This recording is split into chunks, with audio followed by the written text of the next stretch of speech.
Sekarang pukul 1.45 dah. I lapar sangat. Saya nak minta maaf tau, macam tak hormat sebab saya lapar sangat. Tadi I duk berak, lepas tu dia tiba-tiba sampai sini. I tak bagi tahu tau. Lepas tu I terus suruh I cepat-cepat datang. I cakap apa? Turun. Lepas tu dia suruh I bawa dia main masjid. Sekarang ada dekat masjid.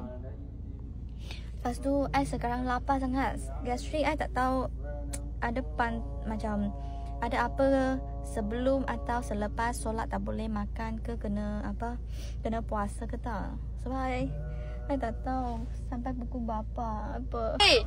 Ha! Hai! Balik dah? I lapar sangat tau. Soalan lagi. Dia punya. I punya ni.